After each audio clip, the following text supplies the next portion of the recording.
Hello YouTube! Today we are going to study JSX in order to understand some of its differences compared with HTML.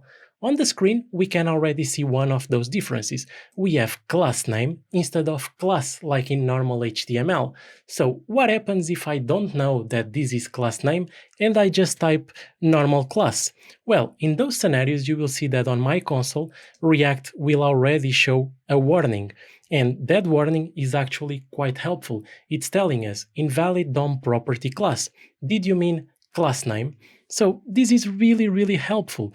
We can now come over here, say class name, refresh again, and we have no warnings. So React will help us out transfer some of the knowledge we have in HTML into JSX in a really interactive way. We need something, we use, we see the warning, and we move on. Another thing that you should know is that since JSX is closer to JavaScript than to HTML, React DOM uses camel case property naming convention instead of HTML attribute names. For example, class becomes class name in JSX, and tab index with the lowercase I will become tab index with uppercase I. This is true for a lot of other elements. For example, if we come over here and we type onChange, for example, you can see that onChange has the C capitalized. All the other events, all the other properties in React will have camel case. So this is something for you to keep in mind. But even if you don't know, as soon as you type the name in HTML, your editor will help you out. If your editor doesn't help you out, React warnings will help you out.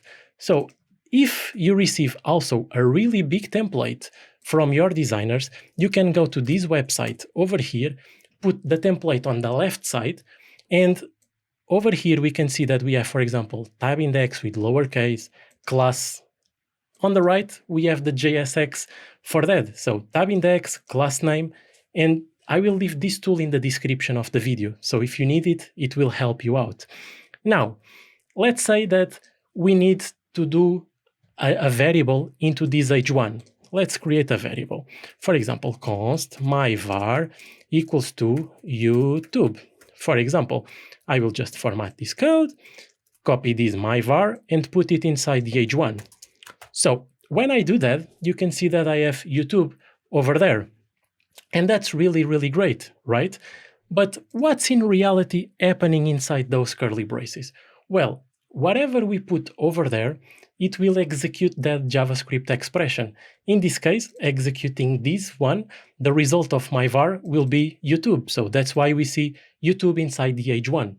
If we come over here and say myvar.slice 0 to 3, for example, we will execute this JavaScript expression, and the result of that will be you. So that's why we see you over there in our HTML.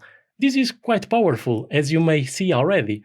Another thing that you may want to do is to, instead of passing strings into our class names or any other property for this matter, we can say this, curly braces, my var, and now if we just come over here and do an inspect, you will see that YouTube is a class of this div. I can come to my var and do slice 0 to 5, for example, oops, not M5, comma 5, and you will see that I will have a div class U2. And this is quite powerful. So if you have another component, let's say that you have this component, function, demo, and it will have some properties over here, and it will return a div with props dot variable, right? Let's say that we have this. In order to call that demo, we can just delete all of this code just to be a bit easier. And we will do demo. And now we will do variable equals to my var. And so now inside this component, we will have a div with YouTube. Sorry for you on mobile, this is probably a bit too small. I should have done h1s again just to be a bit bigger on people seeing these on mobile phones. So you can see that these curly braces allows you to do a lot of stuff. You can even go a level higher. You can come over here. Let me just remove this class name from there. And instead of having a string, we can do the following. h1, hello from var, h1, doing this var, and now we can come over here and do the following. My var, and you can say hello from var, and we are keeping in a variable this age1. And you may be asking, hey, Bruno, come on, this is not valid JavaScript. So how is that even working, right? How can you just putting an age1 in a variable? That's not JavaScript. So we have Babel compiling this down to JavaScript. So in reality, this line is exactly the same as having this create element. Now it's an age1, I think that's what I had, null, and then I say hello Bruno, for example. So if you now look into this, we have hello Bruno there. I can do an inspect, and I have an age1 with hello Bruno. So this is exactly the same as having const my var equals to age1 hello Bruno. Right? This is exactly the same code. I will just comment because we have the same variable names, but this is exactly the same code. So when I type a property here, for example, class equals to Bruno, now this is the same as having this class name Bruno, and this should be class name as well. So these properties that we have here, when we create an element, they will create the element like that. This, you don't need this for your day-to-day life in React. This is just a curiosity. If you are asking, how can this run? This is the way it runs. If you want to know more about it and the changes that are coming on version 17 of React, I will leave you with this URL on the description as well. And you can see that currently, when we have a component like this, we import React, and that's the reason we import React everywhere, to do react.createElement, right? And then this is the resulting react.createElement age1 null hello world. In the next versions of React, version 17, you will not need to do an import from React because the code internally will change a bit. It will not change anything for you as a developer, right? Everything that is changing is behind the scenes on React itself. So the new code will generate slightly different JavaScript. As I said, you don't need to know this, but it's nice that you have a rough idea of what happens behind the scenes. If you are in an interview and someone asks, at least you have something to talk about, right?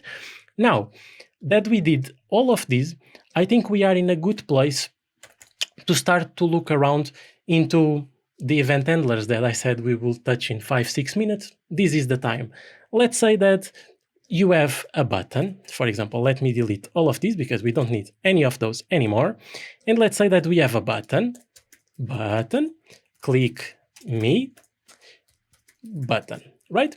Imagine that we have this button with click me over there. If we were in normal JavaScript, you could do one of two things, and I can even change to a JavaScript project over here. So we are now in a JavaScript project. Let's create the same button, right? Over here, we have an HTML project, no React, just HTML and normal JavaScript. And in order to handle the button event, usually you have two ways. One where we just have the button, and then we do document.querySelectorButton, add event listener the click, and we have a function that will run when we click. So we will have from event handler, and that's this one, from event handler. Then we have the second option, which is declaring the onClick directly on the button HTML element and calling a global function, which in our case will say hello from global. We click over here and we have hello from global. In React, in reality, it will be much closer to this second option. So let's go into our document again from React, and we will do the following. OnClick, and now over here we will pass a function. We can pass an arrow function, and we just do the following. Alert onClicked, right? And now we refresh this one, we click on the click me, and we can see onClicked over there. Now, this is the way we handle the onClick in React. If you want, you can also have a function outside. So you can have a function and call it onClickHandler and say alert onClickHandler. Copy this function and just pass it over there. And this is exactly the same thing as before. We have a function we are passing it over here, so the onClick will receive the reference of that function, which is what it will call on the onClick. If I click again, you have the onClick handler. Now, if we have an input, it will be roughly the same thing. Let's do an input. Let's do onChange. We will pass an arrow function, and this time for this arrow function we need the event. And you can see that we receive an event which is a react.change event HTML input element. We can do alert and do event.target.value. Instead of doing an alert, let's just do a console.log, otherwise it will be blocking our browser quite a lot, and I don't want to be blocking the thread at all. So I will just refresh to have a new console, and every time I type, for example, hello, you can see that on each keystroke we print the current value of that input field. If I keep typing, we keep growing it like that. So by now, you already know how to handle input fields in terms of the onChange. You know how to handle the event handlers on the button. You already know how to pass values into components and HTML elements using the curly braces, how to use the curly braces to set any value and any expression, JavaScript expression, inside any part of our JSX. And you also know how it compiles down into JavaScript. So you already have a really good introduction into JSX. In some videos ahead in the series, we will learn some more things, like when we have an array and we want to list items inside the JSX. You can already probably assume that we will use the .map to run lists because it's just JavaScript, right? So in the next video, we will start to include a bit of TypeScript in this project, and the video after, I will teach you how to install Node and VS Code in your own computer. So until the next video, I hope you liked this one. If you are not subscribed yet to the channel, please subscribe, and I see you in a few days. Bye bye!